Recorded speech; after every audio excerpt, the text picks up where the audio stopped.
जिस बहन का कस्बे नगर में विवाह हुआ था, वो अपनी बहन से अपने रहन सहन ठाट बाट का वर्णन करने लगी कि वो कितने अच्छे अच्छे वस्त्र पहनती है, कितनी अच्छी अच्छी सुविधाएं हैं, उनके घर में कितनी अच्छी इनकम आती है, घर के सदस्य कितने पढ़े लिखे हैं और अच्छी कमाई करते हैं। शहर में थिएटर हैं, बड़े बड़े हॉल हैं, दुकानें हैं, पार्क है और एक चिड़ियाघर भी है जहाँ वो आए दिन आए जा करते हैं। उसकी बात सुन के दूसरी बहन जो कि गांव में ब्याही थी, वह बहुत मायूस हुई।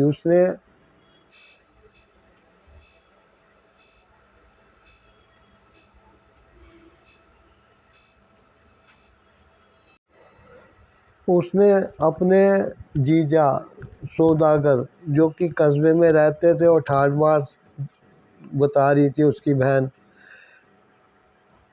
उसको सुन के दूसरी बहन जो कि गांव में ब्याही थी, वह कह उठी, मुझे इन चीज़ों से कुछ फ़र्क नहीं पड़ता।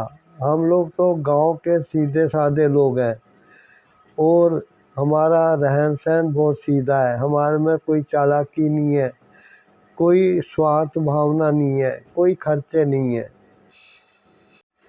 हम हेरा फेरी से स्वार्थ से बहुत दूर हैं। हमें किसी भी चीज़ को बचाए रखने की, उसकी चोरी हो जाने की, उसकी खो जाने की कोई चिंता नहीं है। हमें ये चिंता नहीं है कि अगले दिनों में हमारी कमाई कैसे होगी, जो हम अपने इन सुख साधनों को आगे भी भुगतते रहेंगे। हमारा जीवन सीधा साधा है, हम फालतू खर्चों के पचड़े में नहीं पड़ते। तुम जो सजी धजी रहती हो तो तुम्हारा घर का काम काज बहुत रुकावट से चल रहा होगा। तुम जो घर में टाइम दे सकती हो वो तुम अपने मेकअप में देती हो। देहात में बिहाई बहन बोली, देखिए धन दौलत तो हाथ की मैल है, आज है कल नहीं है। किसी चीज़ का किसी पल का कोई भरोसा नहीं होता। हमें इस चीज़ की चिंता नहीं है, हमें ज़्यादा कमाई नहीं चाहिए। हमारे जो खेतों से पैदा होता है वो हमारे लिए काफ़ी है और हम उसमें से कुछ बचा के अपने लिए रखते हैं और बाकी हम बाज़ार में बेच देते हैं, मंडियों में बेच देते हैं, जिससे कि देश के लोगों को भरपेट भोजन मिल सकता है। हमें इस चीज़ की खुशी है कि हम लोगों की ज़िंदगी को कुछ सुधार पाते हैं।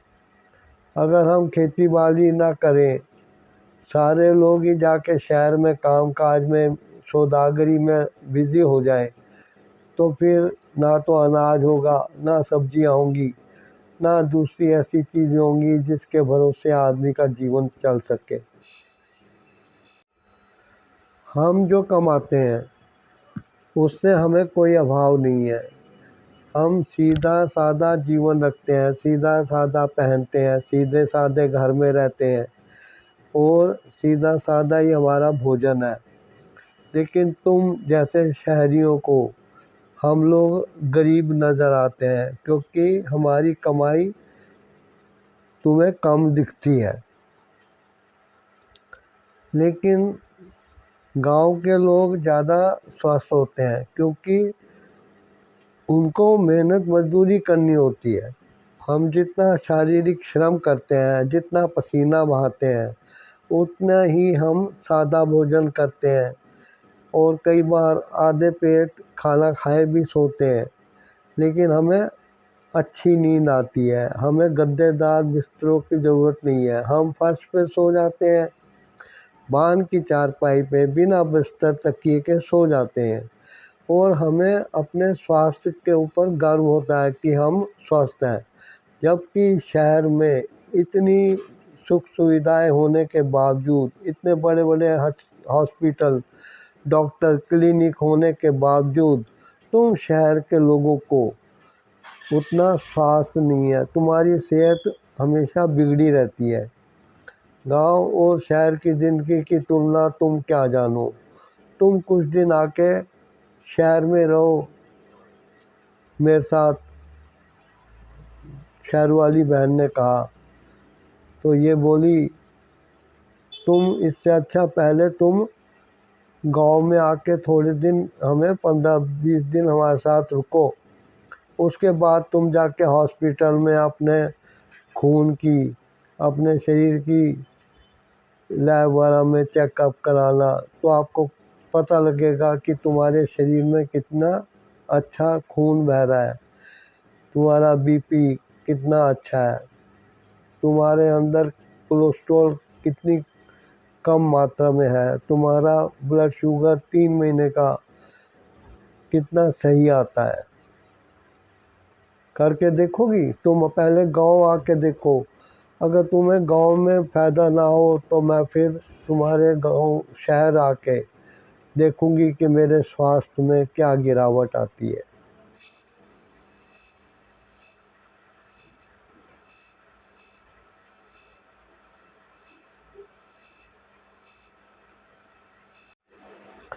जो बहन शहर में रहती थी उसने धुतकार कर हे भरी दृष्टि से अपनी छोटी बहन को देखा और कहा, रहने दो, बस तुम्हारी बातों से मुझे कोई फ़र्क नहीं पड़ता। जो तुम खाते पीते हो उससे बढ़िया तो हमारे घर के पालतू जानवर खाते हैं। इस चीज़ का तुम्हें पता होना चाहिए।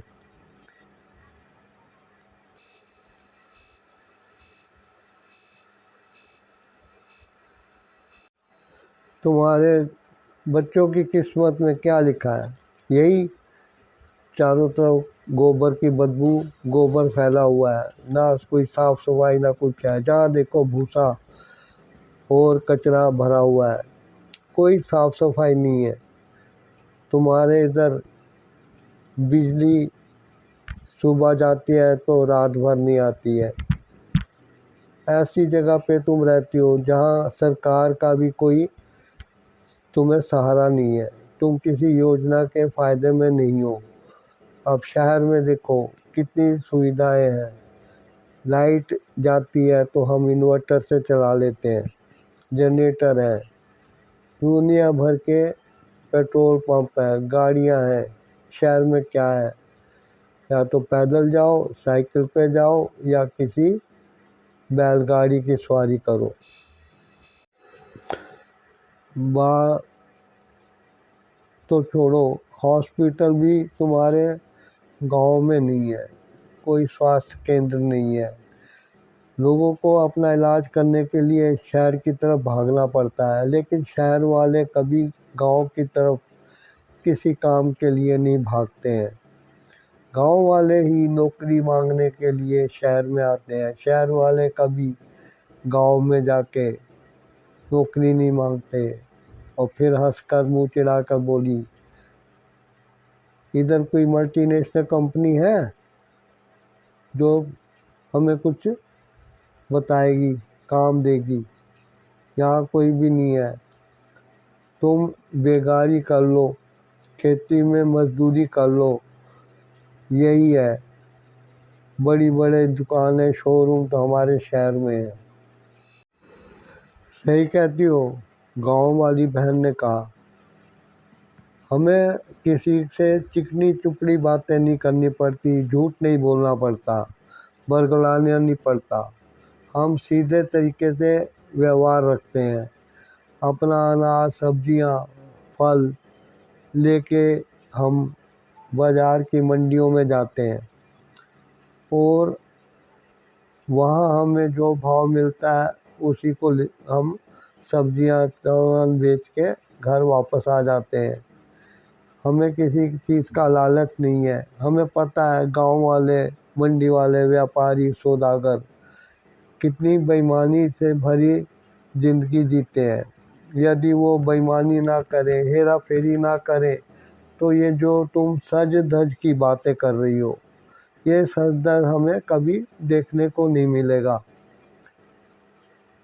तुम क्या जानो कि हम जो जीते हैं जीवन, वो पुण्य से नज़दीक है, और जो तुम करते हो वो पाप से है। तुम्हें भगवान ने जो घड़ा दिया है उसमें तुम लोग पाप भर रहे हो, जो कि तुम्हें बाद में हिसाब चुकाना पड़ेगा। लेकिन हम लोग सीधे साधे जीवन में हैं, हमें ऐसा कुछ करना नहीं पड़ेगा, क्योंकि हमारे पास पुण्य से भरा घड़ा होगा, जो कि हिसाब किताब में हमें तुमसे ज़्यादा फ़ायदा देगा। दोनों बहनें जब ऊंची आवाज़ में बहस कर रही थी, तो गांव वाली बहन का पति एक तरफ पेड़ की छांव में चारपाई डालकर ठंडी छांव में लेटा हुआ था। वो दोनों की बातें सुन रहा था। वो मन ही मन सोचने लगा कि क्या फ़ायदा हुआ, हम लोग बचपन से लेके अब तक गरीबी में जी रहे हैं, सीधा सादा खा रहे हैं, सीधा सादा पहन रहे हैं। पढ़ने के लिए कोई स्कूल कॉलेज नज़दीक नहीं है, दूर जाने के लिए हमारे पास कोई यातायात के साधन नहीं है। ये तो कोई जीवन नहीं हुआ। वो जो बहन शहर में ब्याही थी, उसकी बातों से बहुत प्रभावित था। उसको लगा कि शहर का जीवन गांव वालों से ज़्यादा अच्छा और सुविधाजनक है। वहाँ लोगों में लालच है, तभी तो वो अमीर हैं।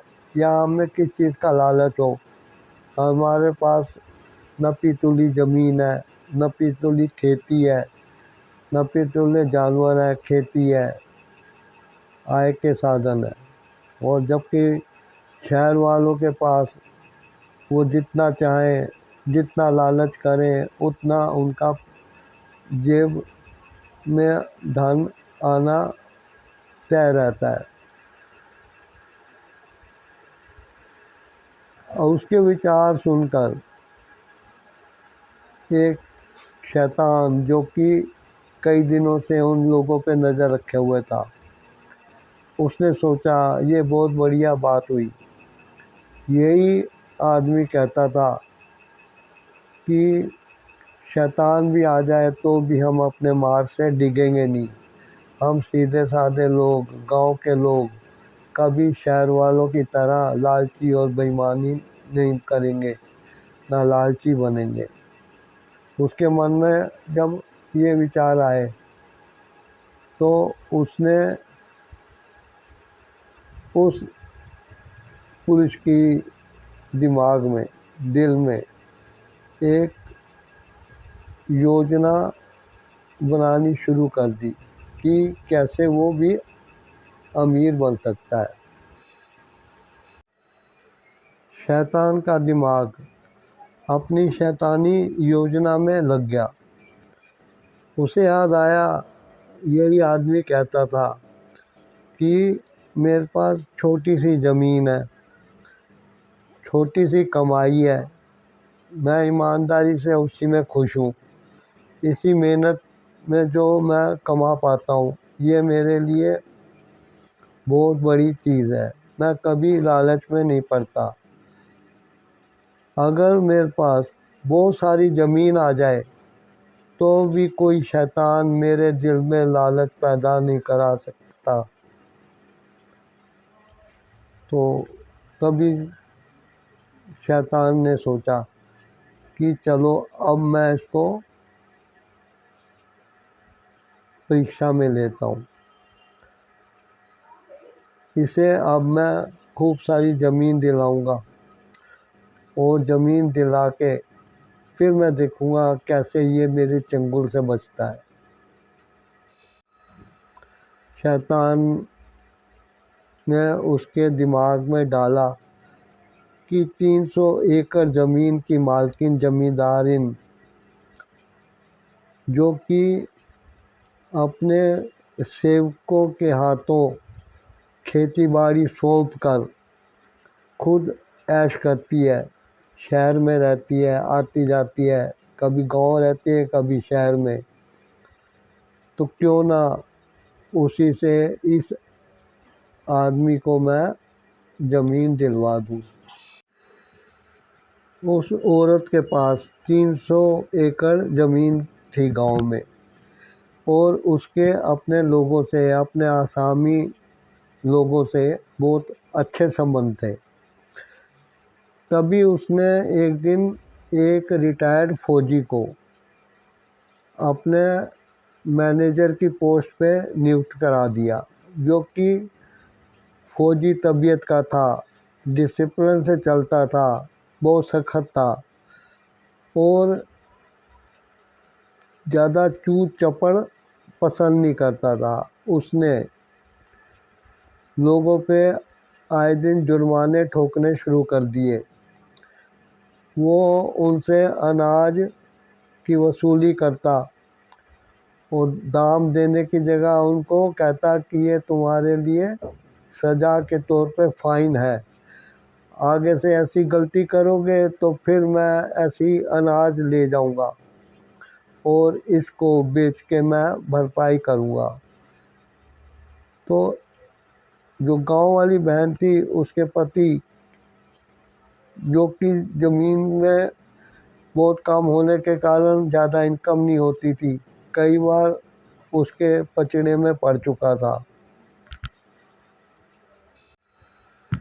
वह गांव वाली का पति, जिसका नाम कि दीनानाथ था, वो कई बार उस फौजी के हाथों जुर्माने खा के और जले बुले मन से, क्योंकि जुर्माना तो उसे देना ही पड़ता था, नुकसान भुगतना ही पड़ता था, लेकिन वो जब वो घर पहुंचता तो उस बात का बदला वो अपने परिवार वालों से लेता, उनको मारता पीटता, घर से निकालता, उन्हें भोजन न करने देता।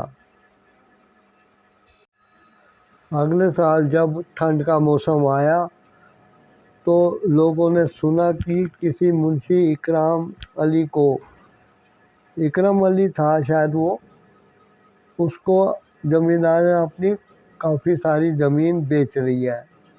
किसान लोग, जिसमें ये दीनानाथ जी भी थे, चौंक पड़े कि ऐसा मालकिन ने क्यों कर दिया, ये फैसला क्यों किया। गांव के किसान जो कि उस ज़मीन पर निर्भर थे,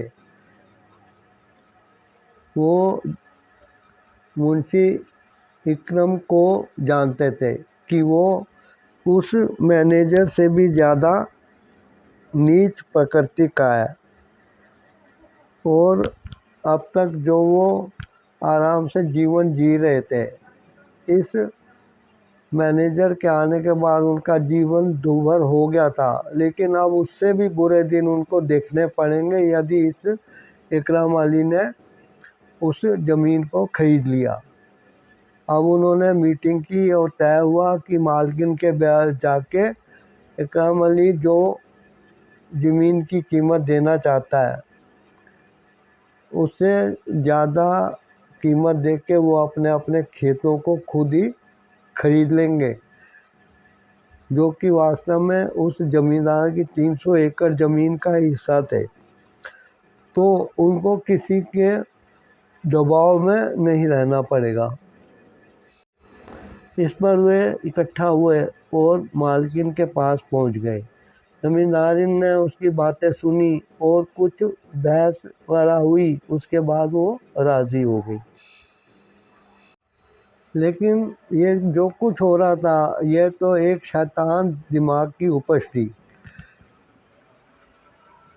जो लोग एक ही विचार, एक ही योजना लेके मालकिन से मिले थे, अब शैतान ने उनके मन में मनमुटाव डाल दिया। अब वो एक दूसरे के विरुद्ध हो गए और आए दिन पंचायत बैठती और कोई फैसला मानने को तैयार नहीं होता। तभी दीनू यानी कि दीनानाथ, उस बहन का जो गांव में ब्याही थी, उसका पति, उसने एक दिन सुना कि पड़ोस का ही एक किसान काफ़ी सारी ज़मीन सस्ते भाव पे लेने को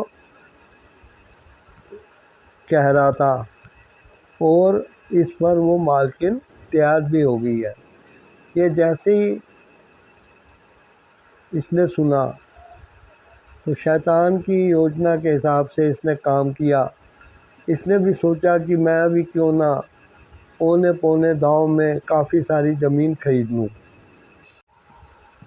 उसे यह देख के बड़ी तसल्ली हुई कि पड़ोसी किसान ने इस बात पर उस ज़मींदार को मना लिया है कि आधे पैसे वो एडवांस में दे देगा, आधे पैसे वो बाद में चुकाता रहेगा। और हैरानी की बात थी कि उस मैनेजर ने भी टांग ना अड़ाई और ज़मींदारिन भी इस बात पे राज़ी हो गई।